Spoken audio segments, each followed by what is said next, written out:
அனைவருக்கும் வணக்கம். இந்த வீடியோ பதிவில் நம்ம பார்க்க போகிறது, உங்களை வேணான்னு சொல்லி உங்களை விட்டு பிரிஞ்ச நபரை வெறும் 7 நாளில் உங்களை தேடி வர வைக்கக்கூடிய ஒரு எளிமையான வசிய முறை தான் இந்த வீடியோ பதிவில் நம்ம பார்க்க போகிறோம். இந்த வசிய முறைக்கு மந்திரங்கள் எதுவுமே தேவை கிடையாது. யார் உங்கள் மேலே ரொம்ப கோவமாக இருக்காங்களோ, யார் உங்ககிட்ட பேசணும்னு நீங்கள் ஆசைப்படுறீங்களோ அந்த நபரை 7 நாட்களுக்குள்ளாடி உங்ககிட்ட பேச வைக்கும். இப்போ உங்கள் மேலே தப்பு இருக்குது, அவங்க உங்கள் மேலே ரொம்ப கோவமாக இருக்காங்க, இல்லை ஏதோ ஒரு பிரச்சனையினால் நீங்கள் பிரிஞ்சிட்டீங்க, அந்த நபருக்காக வெயிட் பண்ணிகிட்டே இருக்கீங்க, அந்த நபருக்கு என்னுடைய ஞாபகங்கள் அதிகமாகணும், அவங்களே என்னை தேடி வரணும்னு நினைக்கிறப்போ இதை நீங்கள் செய்யுங்க. நன்மைக்காக மட்டுமே பயன்படுத்துங்க. இந்த மெத்தடை யாரெல்லாம் செய்யலாம்னா, பிரிந்து வாழும் காதலர்கள், பிரிந்து வாழும் கணவன் மனைவி ஒன்று சேர்றதுக்காக இதை செய்யலாம். நண்பர்களுக்காக இதை நீங்கள் பயன்படுத்தலாம். பெற்றோர் குழந்தைகளுக்காக, குழந்தைகள் பெற்றோர்களுக்காக பயன்படுத்தலாம். உங்களுடைய பேச்சு உங்கள் குழந்தைகள் கேட்க மாட்டேங்கிறாங்க, அவங்க என் பேச்சு கேட்கணும் அப்படின்னு நினைக்கிற பட்சத்தில் பயன்படுத்துங்க. யாருன்னே தெரியாத ஒரு நபரை நான் வசியப்படுத்தணும், அவங்க எங்கிட்ட பேசணும் அப்படிங்கிறதுக்காக பயன்படுத்துனீங்கன்னா இது உங்களுக்கு வேலை செய்யாது. நீங்கள் 2 பேருமே ஒருத்தருக்கு ஒருத்தர் பேசி பழகி இருக்கணும். அப்படி இருந்தால் மட்டும்தான் இது உங்களுக்கு வேலை செய்யும். இந்த மெத்தடை நீங்கள் எந்த இடையில ஸ்டார்ட் பண்ணணும்னா, செவ்வாய்க்கிழமை, அப்படி இல்லைன்னா வெள்ளிக்கிழமை, ஞாயிற்றுக்கிழமைகளில் இதில் ஏதாவது ஒரு நாளில் நீங்கள் தொடங்கணும். எந்த நேரத்தில் இந்த மெத்தடை நீங்கள் செய்யணும் அப்படின்னா, காலையில் நீங்கள் 6 மணிலேருந்து 7 மணி இந்த இடைப்பட்ட நேரத்தில் இதை நீங்கள் செய்யலாம். மதியம் 12 மணிலேருந்து 1 மணி இந்த இடைப்பட்ட நேரத்தில் செய்யலாம். இரவு 8 மணிலேருந்து 9 மணி இந்த இடைப்பட்ட நேரத்தில் செய்யலாம். உங்களுக்கு ஒரு நாளைக்கு 3 டைம் இருக்குது. இதில் ஏதாவது ஒரு நேரத்தை நீங்கள் பயன்படுத்திக்கோங்க. நான்வெஜ்ஜு சாப்பிட்டுட்டு இதை நீங்கள் செய்யக்கூடாது. பெண்கள் தீட்டு சமயத்தில் இதை செய்யக்கூடாது. இந்த மெத்தடை நீங்கள் குளிச்சுட்டு தான் செய்யணும். நீங்கள் தலைக்கு குளிக்க முடியல அப்படின்னா உடம்புக்கு குளிச்சுட்டாச்சு இதை நீங்கள் செய்யுங்க. அமைதியான ஒரு பிளேஸை நீங்கள் சூஸ் பண்ணிக்கோங்க. அந்த இடத்துல ஒரு தீபம் ஏற்றி வச்சுக்கோங்க. உங்களுடைய பூஜை ரூமில் உட்காந்துட்டு இதை செய்யலாம், தனி அறையில் உட்காந்துட்டு செய்யலாம். யாருமே உங்களை டிஸ்டர்ப் பண்ணக்கூடாது. அதனால் எந்த இடத்துல உட்காந்தா நீங்கள் ரொம்ப அமைதியாக இருப்பீங்களோ, அந்த இடமும் ரொம்ப அமைதியாக இருக்குமோ அந்த ஒரு இடத்த நீங்கள் சூஸ் பண்ணிக்கோங்க.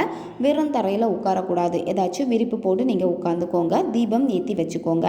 இதில் உங்களுக்கு தேவைப்படுறது 2 அரச இலை தேவைப்படும். அரச இலை நீங்கள் கோவில்களில் நிற்கக்கூடிய மரத்தில் இருந்து 2 அரச இலை நீங்கள் பறிச்சுட்டு வரலாம். அப்படி இல்லைன்னா சுத்தமான பிளேஸில் நிற்கக்கூடிய அரச இலை நீங்கள் பறிச்சுட்டு வரலாம். காஞ்சு போன இலையை பயன்படுத்தக்கூடாது. இலை கிழிஞ்சிருக்கக்கூடாது, புள்ளிகள் இருக்கக்கூடாது. நல்ல இலையாக பார்த்து எடுத்துக்கோங்க. 2 இலையுமே சம அளவுக்கு இருக்கணும். ஒரு இலை பெருசாக இருக்கும், ஒரு இலை சின்னதாக இருக்கும். இந்த மாதிரி நீங்கள் சூஸ் பண்ணக்கூடாது. 2 இலையுமே சம அளவுக்கு இருக்கணும். அந்த மாதிரி கரெக்டாக பார்த்து நீங்கள் பறிச்சுக்கோங்க. அந்த இலையை பறிச்சுட்டு நல்லா வாஷ் பண்ணிடுங்க. வாஷ் பண்ணிவிட்டு நல்லா தொடச்சி எடுத்துக்கோங்க. எடுத்துகிட்டு நீங்கள் என்ன பண்ணணும் அப்படின்னா, ஒரு இலையில் உங்கள் பேரை எழுதிக்கோங்க. உங்கள் டேட் ஆஃப் பர்த்தை நீங்கள் எழுதிக்கணும். இன்னொரு இலையில உங்கள் பர்சனுடைய பேரை எழுதுங்க. அவங்களுடைய டேட் ஆஃப் பர்த்தை நீங்கள் எழுதுங்க. நீங்கள் அவங்கள என்ன நேமில் அதிகமாக கூப்பிடுவீங்களோ அந்த பேர் கூட நீங்கள் இங்கே எழுதலாம்.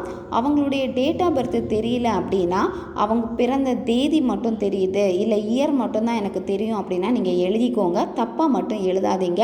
எனக்கு அந்த டேட் ஆஃப் பர்த்தே தெரியலை அப்படின்னா நீங்கள் அப்படியே விட்டுருங்க. வெறும் பேரை மட்டும் எழுதிக்கோங்க. நீங்கள் இதில் ரிலேஷன்ஷிப்பில் இருக்கிறவங்களுக்காக செய்கிறீங்க அப்படின்னா நீங்கள் ரெட் கலர் பென் பயன்படுத்திக்கோங்க.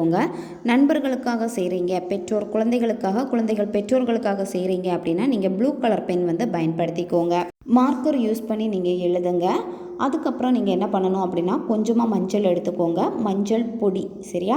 மஞ்சள் பொடி எடுத்துகிட்டு அதுக்கு கூடவே கொஞ்சமாக பச்சை கற்பூரம் பொடி சேர்த்துக்கோங்க. சேர்த்துட்டு 2யுமே நல்லா மிக்ஸ் பண்ணிவிட்டு அது கூட கொஞ்சமாக தண்ணி மிக்ஸ் பண்ணிவிட்டு நல்லா குழச்சி எடுத்துக்கோங்க. தண்ணி கொஞ்சமாக தான் நீங்கள் ஆட் பண்ணி நல்லா குழச்சி எடுக்கணும். ஓவராக தண்ணி ஆட் பண்ணிங்க அப்படின்னா ரொம்ப தண்ணி ஆயிரும். அப்படி ஆகக்கூடாது.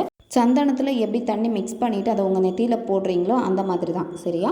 இதை நல்லா மிக்ஸ் பண்ணிடுங்க. மிக்ஸ் பண்ணிவிட்டு நீங்கள் என்ன பண்ணணும் அப்படின்னா, இப்போ நீங்கள் பேர் எழுதி வச்சுருப்பீங்கல்ல, அந்த பேருக்கு மேலே அந்த இலை ஃபுல்லாகவே நீங்கள் தடவணும். 2 இலையிலையுமே தடவிக்கோங்க. தடவிட்டு அடுத்து என்ன பண்ணணும் அப்படின்னா, இந்த 2 இலையுமே ஒன்றோட ஒன்று பார்த்தவாறு நீங்கள் சேர்த்து ஒட்டணும். நீங்கள் பேர் எழுதி வச்சுருக்கக்கூடிய அந்த 2 பக்கங்களும் ஒன்றோட ஒன்று பார்த்தவாறு இருக்கணும். உள்நோக்கி நீங்கள் அதை சேர்த்து ஒட்டிடுங்க.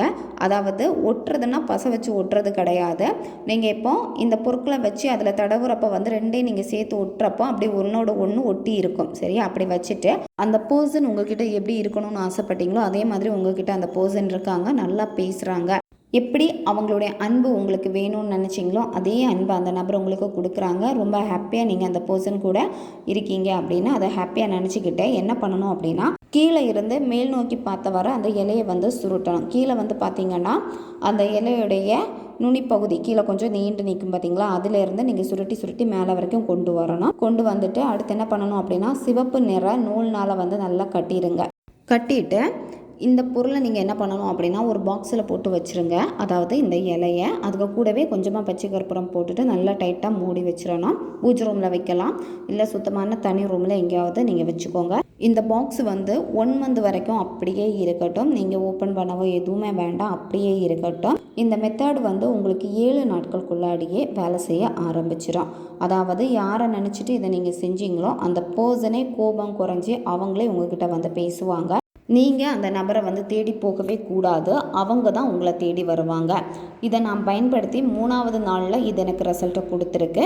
இப்போ நம்ம சேனல்லே வந்து அப்லோட் பண்ணியிருக்கு. தேவைப்படுறவங்க பயன்படுத்திக்கோங்க. நன்மைக்காக மட்டுமே பயன்படுத்துங்க. 1 மந்த்து கழித்து அந்த இலையை என்ன பண்ணணும் அப்படின்னா, ஓடுற தண்ணியில் கொண்டு போய் போட்டுருங்க. அந்த நபர் உங்ககிட்ட வந்து பேசுகிறப்போ எக்காரணத்தை கொண்டு இந்த மாதிரி ஒரு மெத்தடை நான் செஞ்சுருக்கேன், அதனால தான் நீ என்கிட்ட பேசியிருக்கேன்னு சொல்லக்கூடாது. அந்த மாதிரி நீங்கள் சொல்லிட்டீங்க அப்படின்னா, அடுத்து இந்த நபருக்காக நீங்கள் ஏதாவது முயற்சிகள் பண்ணுறீங்க, இந்த மாதிரி வசியம் சார்ந்த விஷயங்கள் செய்கிறீங்க அப்படின்னா, அவங்களுக்கு உங்கள் தாட்டு வரப்போ அவங்களே அதை கட் பண்ணிடுவாங்க. ஏதோ இந்த மாதிரி நீங்கள் செய்கிறீங்க அப்படின்னு இது உங்களுக்கு வேலை செய்யாமலே போயிடும். அதனால் ரகசியமாக பயன்படுத்திக்கோங்க. தேவைப்படக்கூடிய உங்கள் நண்பர்களுக்கும் இதை ஷேர் பண்ணுங்கள், அவங்களுக்கும் உபயோகமாக இருக்கும். அடுத்த ஒரு வீடியோ பதிவில் சந்திக்கலாம். நன்றி.